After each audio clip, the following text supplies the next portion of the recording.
أتلو القرآن وأرتله كل أوان أتأمله كي أفهمه فهو ضياء في الوجدان أنا طفل أتلو القرآن وأرتله كل أوان بسم الله الرحمن الرحيم اقرأ باسم ربك الذي خلق خلق الإنسان من علق اقرأ وربك الأكرم الذي علم بالقلم علم الإنسان ما لم يعلم كلا إن الإنسان ليطغى أن رآه استغنى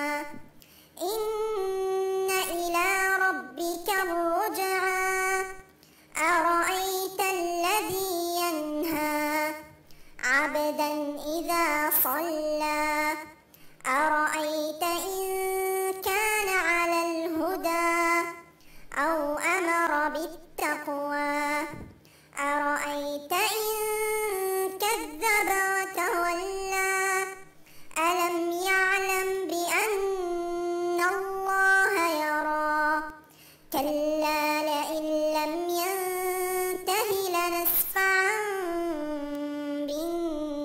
بالناصية ناصية كاذبة خاطئة فليدع ناديه سندع الزبانية كلا لا تطعه واسجد واقترب.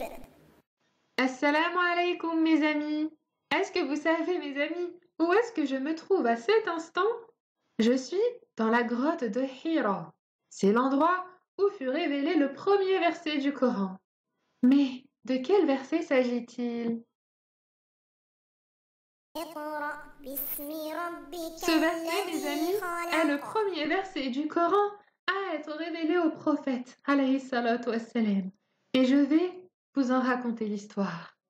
Alors que le prophète, alayhi salatu wassalam, s'était retiré dans la grotte de Hira, comme à son habitude, l'ange Jibril est venu à lui pour la première fois et lui a dit « Lis ».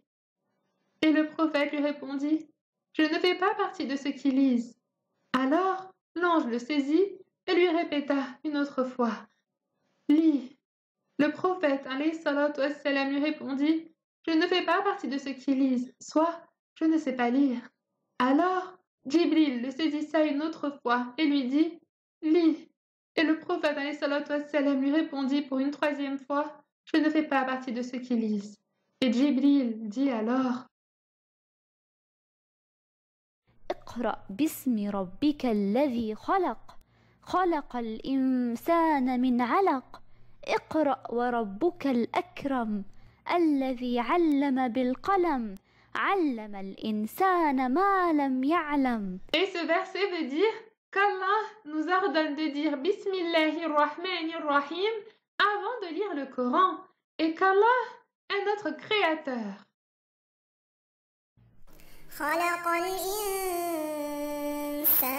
Est-ce que vous savez à partir de quoi Allah nous a créés? Allah nous a créés à partir d'une adhérence et c'est un gros caillot de sang. Et elle fut aussi appelée par adhérence car elle est accrochée à l'utérus de la mère. Regardez les photos pour connaître les étapes de notre création. Allah nous demande en deuxièmement de lire le Coran avec compréhension, car Allah est celui qui nous comble de ses bienfaits et de sa générosité. Allah a appris aux gens l'écriture avec la plume, et c'est grâce à ça que les sciences ont été sauvegardées par des livres depuis les siècles antérieurs.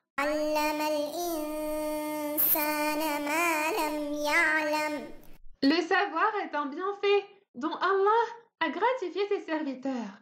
Allah nous a enseigné toutes les choses dont nous avions aucunement connaissance. Il nous a enseigné, par exemple, les éléments de notre religion, de nos adorations. Il nous a enseigné ce que nous devons faire et ce que nous devons abandonner dans nos vies, et comment être autonomes et s'occuper nous-mêmes de nos propres affaires.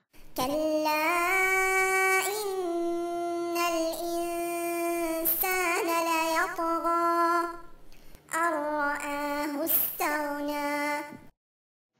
Allah nous informe qu'il y a des personnes, lorsqu'ils commencent à posséder beaucoup d'argent et deviennent riches, ils se transforment en de mauvaises personnes et ils n'aident pas les pauvres avec cet argent et ils deviennent hautains avec les gens. إن إلى ربك الرجعى. Nous allons tous mourir et Allah nous demandera à tous de lui rendre des comptes. Allah va demander des comptes à ces mauvaises personnes qui font de mauvaises actions, qui sont hautains avec les gens. Et il va leur demander de lui rendre des comptes sur leur argent. Comment les ont-ils rassemblés et où les ont-ils dépensés? Rappelez-vous, mes amis, nous devons nous aussi dépenser notre argent dans les bons endroits et ne pas être ni trop dépensier ni être radin. أرأيت الذي ينهى عبدا إذا صلى. Ce verset révélé fut destiné à un méchant homme du nom de Abu Jahl, lorsqu'il avait menacé le prophète alayhi salatu wassalam de l'empêcher de faire la prière aux côtés de la Kaaba.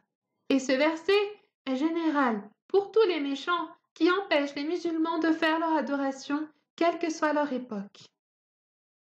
أرأيت إن كان على الهدى أو أمر بالتقوى. Et Muhammad, alayhi salatu wassalam, que tu empêches, toi, Abu Jahl, de faire la prière aux côtés de la Kaaba, est dans la bonne voie, avec tout ce qu'il accomplit. Mais toi, tu le menaces pour sa volonté de faire la prière et tu t'opposes au droit chemin.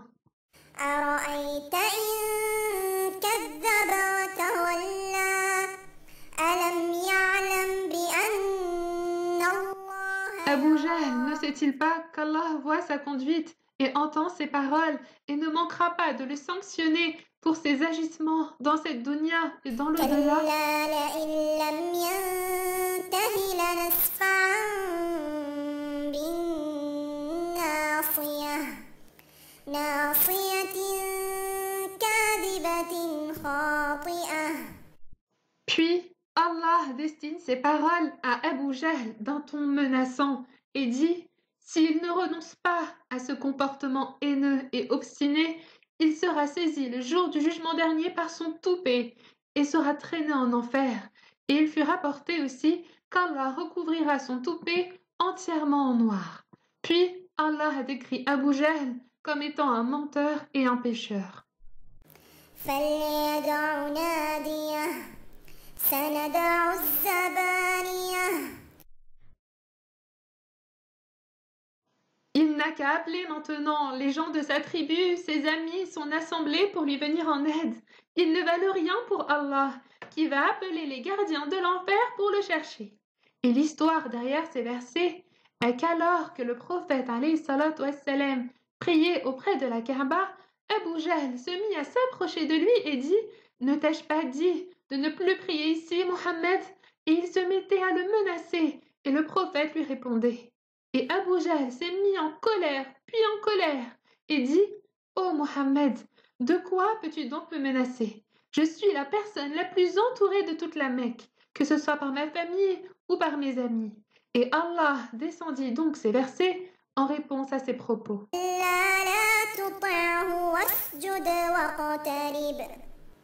Et Allah a ordonné au prophète de ne pas écouter Abu Jahl et de ne pas s'en soucier et de continuer d'accomplir la prière auprès de la Kaaba. Alors, mes amis, si vous êtes victime d'harcèlement, car vous êtes musulman pratiquant par exemple, vous ne devez pas vous en soucier, ni vous préoccuper de ceux qui mettent des bâtons dans le chemin de votre adoration à Allah. Mes amis, quelquefois, il est possible qu'on soit victime de tracasseries ou d'harcèlement à cause de notre attachement à notre foi et à notre religion. Mais quoi qu'il en soit, notre foi en Allah et notre amour pour lui nous rendra plus forts et plus aptes à supporter. Donc, je suis musulman et mon identité musulmane, je la préserverai, quoi qu'il en coûte. كنت بيوم مهموما وشعرت بيومك مشؤوما أو ذقت مصائب وهموما فعليك بنور القرآن. كنت بيوم مهموما وشعرت بيومك مشؤوما أو ذقت مصائب وهموما فعليك بنور